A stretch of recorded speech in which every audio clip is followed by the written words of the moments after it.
अरे शाण्यांनो, मला जर घाबरत असते तर 8 वेळेला बारामतीतनं लाखाच्या मतांनी निवडून नसतो आलो.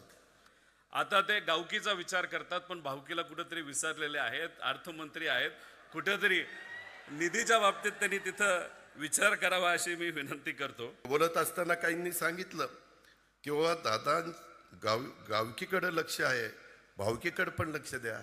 भावकीकडे लक्ष दिलं म्हणूनच तू आमदार झालास. जरा जयंतराव त्याला विचारा किती मतं पडली, पोस्टल बॅलेटमध्ये आलाय आपण. त्याच्यामुळं माझ्या कुणी नादी लागू नका.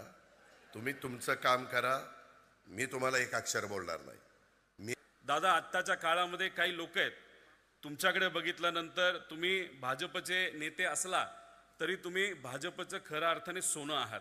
बांधल्यात ते आता मला राख्या बांधल्यात माझ्या लाडक्या बहिणींनी. मी काही ते सलग गंडा कंडा बिंडा काही कुणाला घालत पण नाही, मी स्वतः पण घालत नाही. चंद्रकांत दादा नंतर कोण बोलणार आहे? या राज्याची तिजोरीची चावी कोणाकडे? मग चंद्रकांत दादा जर 1-0 वाढवत असतील माझ्या आकड्यामध्ये, तर 2-0 कुणी वाढवले पाहिजे? फार चुरू चुरू चुरू चुरू बोलत होता. म्हणलं गाडी फार फास्ट चाललेली आहे. पहिल्या टर्मलाच त्यांना वाटतं की मी मोठा झालो पाहिजे, मी भाषण केलं पाहिजे. मुलं ओ ओरडा, नुसतं ओरडा शहाण्यांनो, ह्या जातील पुढं आणि मग मुली ठरवतील. खरं तर एक किस्सा सांगतो. अधिवेशनामध्ये काही वर्षांपूर्वी मी भाषण केलं. अनेक लोकांनी सांगितलं चांगलं भाषण झालं, चांगलं भाषण झालं. मग मला दादांचा फोन आला, अजित दादांचा फोन आला. त्यावेळेस आम्ही एकत्रित होतो पार्टी म्हणून. आणि मग त्यांनी मला घरी बोलवून घेतलं. माझी अपेक्षा होती की त्यांनी सांगावं की भाषण चांगलं झालं, अजून चांगलं कर.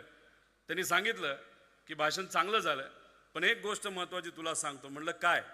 अरे भाषण देत असताना, अधिवेशनामध्ये बोलत असताना तुझ्यावर कॅमेरा असतो, जरा बटणं जरा वरपर्यंत लावत जा. म्हणजे एवढं बारकाईने लक्ष त्या काळामध्ये माझ्यावर होतं.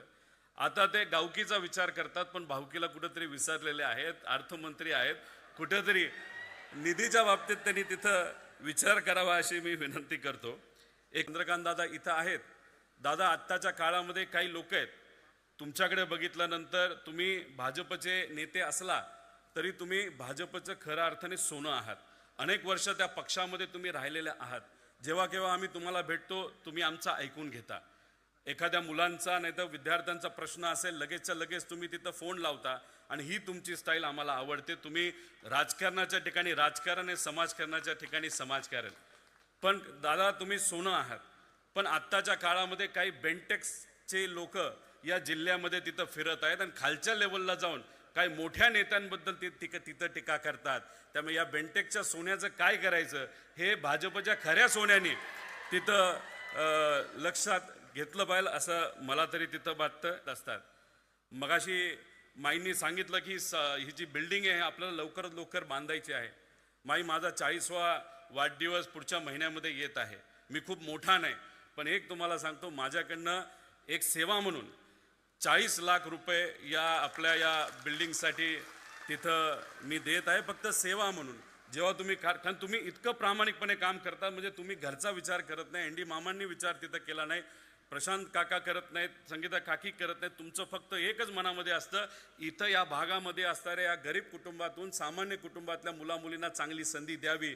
म्हणून कदाचित या भागातलं पहिलं लॉ कॉलेज जर कोण काढत असेल तर ही संस्था आपली तिथं काढत आहे. आणि त्यासाठी फुल नाही तर फुलाची पाकळी म्हणून मी मदत करत आहोत आणि एक सेवा म्हणून तिथं समजावं. आता माझ्यानंतर फार मोठ्या मोठ्या लोकांची भाषणं आहेत. मी तर साधा कार्यकर्ता आहे, मी लहान माणूस आहे, आत्ताच नवीन आलेलो आहे राजकारणामध्ये, समाजकारणामध्ये. छोटी मोठी कंपनी तिथं चालवतो. माझ्यानंतर चंद्रकांत दादा बोलणार आहेत. चंद्रकांत दादा कोण आहेत? तर या राज्याचे मंत्री आहेत का नाही? मग आपली अपेक्षा काय? 1-0 वाढला पाहिजे का नाही वाढला पाहिजे? वाढला पाहिजे का नाही? हात वर करून सांगा. आणि चंद्रकांत दादा नंतर कोण बोलणार आहे? या राज्याची तिजोरीची चावी कोणाकडे? मग चंद्रकांत दादा जर 1-0 वाढवत असतील माझ्या आकड्यामध्ये, तर 2-0 कुणी वाढवले पाहिजे? हात वर करून वाढवले पाहिजे का नाही? आता ते काय बोलतील मला सांगता येणार नाही, पण मला बोलण्याची संधी मिळाली. जे जे मनात होतं ते त्या ठिकाणी मी बोलून दाखवलं. त्यांनी इतकं माझ्याबद्दल सांगितलं, अजितकर कोण जाणार, कोण सांगणार, आणि मग कोण जायला तयार नाही. त्या सगळ्या विद्यार्थ्यांना वाटेल यायला ही कसला माणूस आहे, ह्याला कुणी जायलाही घाबरत आहे. अरे शाण्यांनो, मला जर घाबरत असते तर 8 वेळेला बारामतीतनं लाखाच्या मतांनी निवडून नसतो आलो. ज्या अर्थी 8 वेळेला लोक मला निवडून देतात, आणि त्यावेळेस तर 91ला देशात पहिल्या क्रमांकाच्या मतांनी काँग्रेस पक्षामध्ये मी खासदारकीला निवडून आलो होतो. मी सुरुवातीला सांगितलं मी कामाचा माणूस आहे, मी फटकळ आहे. कुठली गोष्ट मला नाही आवडली तर मी तिथल्या तिथं त्या गोष्टी बोलून दाखवतो. परंतु तो त्यात माझा स्वार्थ नसतो. उद्याचा तो कार्यक्रम बघून त्यांना वर का होईना समाधान वाटेल, परंतु त्यांनी कधी त्याच्यामध्ये नारळ फोडला पाहिजे, हळद कुंकू वाहिली पाहिजे वगैरे असला कधी त्यांचा अंधश्रद्धेवर तर अजिबात विश्वास नव्हता. आत्ता पण आम्ही डायरेक्ट टिकाव टाकला. नारळ नाही, तांदूळ नाही, हळद नाही, कुंकू नाही, काही नाही. बाकीची तर मात्र एवढी ते काय काय काय काय बांधतात. मी बांधल्यात ते आता मला राख्या बांधतात माझ्या लाडक्या बहिणींनी. मी काय ते सलग गंडा कंडा बिंडा काही कुणाला घालत पण नाही, मी स्वतः पण घालत नाही. पण कुणाला कुठं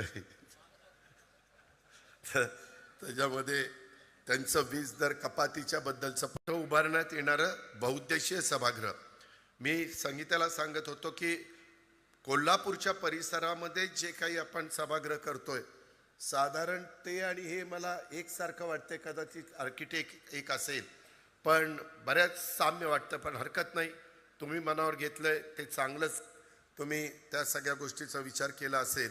आणि मगाशी आता बरंच काही रोहितने सांगितलं. मी 40 लाख देतोय, दादांनी, चंद्रकांत दादांनी एक पूज्य वाढवावं आणि मी अजून एक पूज्य वाढवावं. बरं सांगितलं नाही की दादा एक पूज्य वाढवतील, आमचे जयंत पाटील अजून एक पूज्य वाढवतील आणि अजितदादा अजून एक पूज्य वाढवतील. तेवढंच बाकी राहिलं होतं.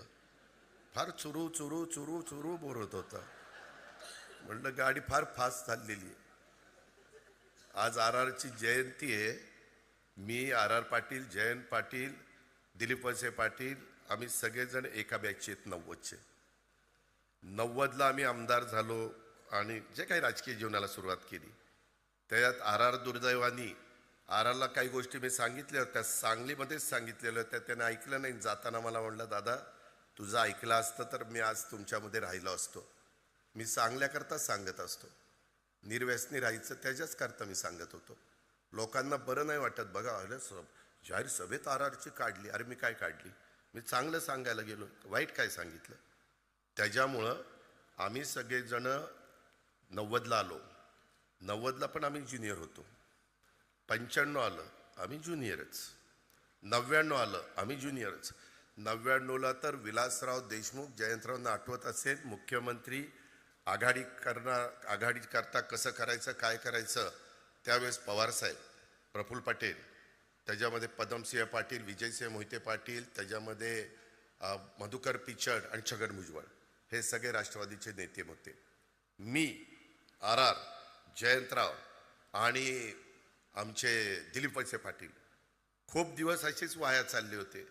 शेवटी काय करायचं तर चौघं गेलो मेट्रो सिनेमात कुठला तरी चित्रपट आपण बघत बसलो. म्हणले आता काय करायचं, हे सांगतील तसं आपण ऐकायचं. म्हणजे कुठली 90, 95, 99 आणि 3 टर्म झालेल्या होत्या. आणि 2004ला आम्हाला थोडंसं विचारपूस करायला लागली. परंतु काही काही जण पहिल्या टर्मलाच त्यांना वाटतं की मी मोठा झालो पाहिजे, मी भाषण केलं पाहिजे. त्याच्यात आता मी आता माझ्या पक्षाचं काम करतोय, जयंतराव त्यांच्या पक्षाचं काम करतोय, पण माझ्या पक्षात कुणी काय करावं हे दुसरेच सल्ले द्यायला लागले. मला तर काही कळतच नाही काहींचं. अरे तुमचं तुम्ही बघा ना, आमचं आम्ही बघू ना, काय करायचं आणि काय नाही करायचं. मगाशी बोलत असताना काहींनी सांगितलं की बाबा दादा गावकीकडे लक्ष आहे, भावकीकडे पण लक्ष द्या. भावकीकडे लक्ष दिलं म्हणूनच तू आमदार झालास. जरा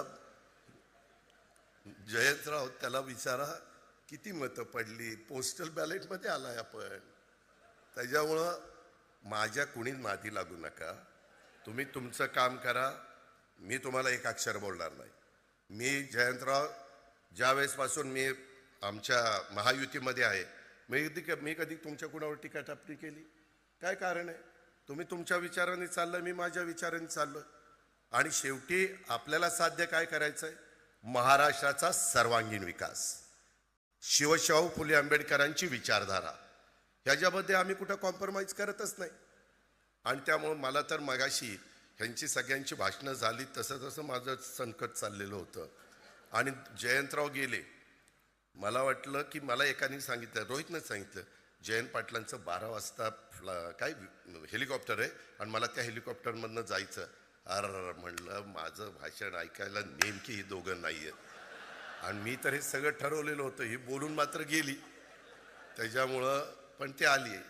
शेवटी माझं नशीब फार चांगलं आहे. कसं का होईना ते पुन्हा जुळूनच येत आहे. मित्रांनो, मला एवढंच सांगायचं. मगाशी ह्यांनी तर महाशयांनी सांगितलं, आवाजात प्रेमळपणा असलेलं देखणं नेतृत्व. जयंतराव पाटील, आम्ही काही देखणे नाही काय? त्याला वाळव्याला बोलवायचं, इथं बोलवायचं, आमचीच बिन पाण्याने करायची. ही देखणा. आणि आम्ही काय बिन देखणा आहे? तुला बघतोच, ये माझ्याकडे कसं काय येते. मित्रांनो, गमतीचा भाग जाऊ द्या.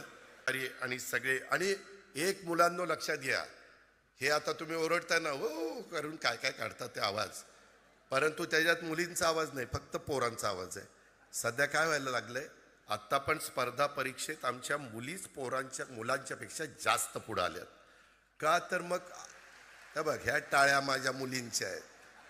आणि मुलं ओ ओरडा, नुसतं ओरडा शहाण्यांनो, ह्या जातील पुढं आणि मग मुली ठरवतील मला कसला मुलगा पाहिजे. आणि मग तुमची इतकी वाईट हाल होईल की ते तुम्हाला नाकारतील. ह्या मला चालत नाही, हा तर अजिबात चालत नाही. त्याच्यामुळं ओरडाओरडी करायचं बंद करा. जरा त्यांच्यासारखं अभ्यासात लक्ष द्या. ओरडायला बरेच नंतर पुढचे दिवस आहेत, एवढी गोष्ट लक्षात ठेवा.